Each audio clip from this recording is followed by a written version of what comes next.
তো বন্ধুরা, তো আমরা এই 2024-এ এক নতুন করে মহিলা কমিটি মিলে আমরা একটা পুজো করলাম, মায়ের পুজো, শ্রী শ্রী সরস্বতী মায়ের পুজো। তো সেজন্য আমরা বউরা সবাই মিলে, বউরা বলতে আমার জায়েরা সবাই মিলে কালেকশন করতে গেছিলাম। যেহেতু আমাদের ছিল এটা ফার্স্ট টাইম মায়ের ফল প্রসাদ বাজার করা আর যুগলনের ব্যবস্থার যে বাজারগুলো হয় সেগুলো সব মেয়েরা মিলেই আমরা করেছি। আমাদের এক দাদা ভাইয়ের কাছ থেকে কিছু বাঁশ নিয়েছি, নিয়ে এটা বেঁধে তারপর আমরা মেয়েরা সবাই মিলে হাতে হাত লাগিয়ে কাজগুলো করছি। আমরা প্রায় 12-14 জন মতো মহিলা আছি। তো আমার সবাই প্রায় জায়রাই হয়, কেউ কাকিমা সম্পর্ক, মামিমা সম্পর্কও আছে।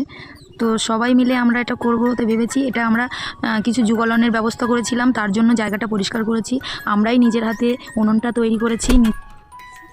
এই পুজোর সময় একটু খাটাখাটনি করে বেশ ঠান্ডাও লেগেছে, বুঝতে পারছো, গলাটাও ভেঙে গেছে। তবুও সবাই মিলে আনন্দের মধ্যে যে কাজগুলো করেছি সেগুলো সত্যি ভাবাই যায় না, প্রচুর আনন্দ করেছি। তো আমরা সবাই মিলে চলে গেছি ঠাকুর নিয়ে আসতে। এখানে গিয়ে ঠাকুর দেখো, কত ঠাকুর এখানে হয়েছে। তো আরও পাশাপাশি দুটো ঘর আছে, আমি একটা ঘরেই ঢুকেছি। তো এখানে 5 থেকে 7টা ঠাকুর আছে। প্রথমে এই ঠাকুরটা দেখেছিলাম, এই ঠাকুরটাও বেশ ভালো লাগছে, কিন্তু এটা হচ্ছে আমাদের ঠাকুর। ঠাকুরটা নিয়ে আমরা মন্দিরে তুলে দিয়েছি। আর এটা কোমর বন্ধনী, তো এটা আমার বড়দি এটা দিয়েছে মায়ের জন্য।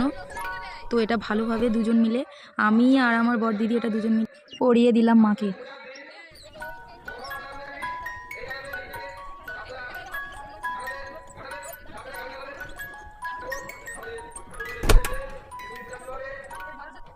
আমাদের ব্রাহ্মণ মশাই এসে গেছেন, এসে আমাদের পুজো শুরু হয়ে গেছে। আমাদের মেয়েদের সাধ্য মতো যতটুকু পেরেছি প্রসাদ রেখেছি। তো নিশ্চয়ই পরে আরও ভালো কিছু করার ইচ্ছা আছে। মায়ের পুষ্পাঞ্জলি দেওয়ার জন্য আমরা এবছর অনেকেরই পেয়েছি। তো এসব সবগুলোই আমাদের মায়েরই অবদান, সব মায়েরা মিলেই এটা করেছে। আর মায়েরও আশীর্বাদ তার সাথেও রয়েছে, মায়ের আশীর্বাদ না থাকলে আমরা এত কিছু করতেও পারতাম না। তো তারপরে শুরু হয়ে গেল আমাদের হোম যজ্ঞ। তাহলে বন্ধুরা, তো আমাদের এখানে সরস্বতী পুজো হয়েছে, দেখো আমরা মেয়েরা মিলে পুজোটা করছি। তো এখন আমাদের প্রসাদ বিতরণী চলছে।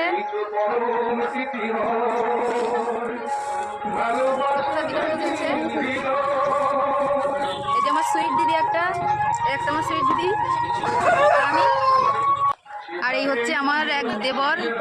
তো আখ ছাড়াতে খুব পারদর্শী, সেই আখ ছাড়াচ্ছে। আর আমার এই দিদিটা প্রচণ্ড রাগী, কাজের চোটে দেখো রেগে ফায়ার হয়ে গেছে। এই হচ্ছে আমাদের দাদা, পঞ্চায়েত দাদা, এটা আমার একটা দাদা হয়।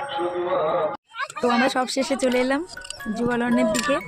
যখন রান্না হচ্ছিল তখন আর ক্যামেরাটা ধরার টাইম পাইনি, তখন আমার পুষ্পাঞ্জলি ছিল, সেজন্য তোমাদের দেখাতে পারিনি। তো খাওয়ার শেষে ভিডিওটা করলাম। আমার এই ব্লগ ভিডিওটা তোমাদের কেমন লেগেছে কমেন্ট। পরের ব্লগে মাকে নিয়ে যাবো কম্পিটিশানে, তো তত সময় তোমরা অপেক্ষা করো।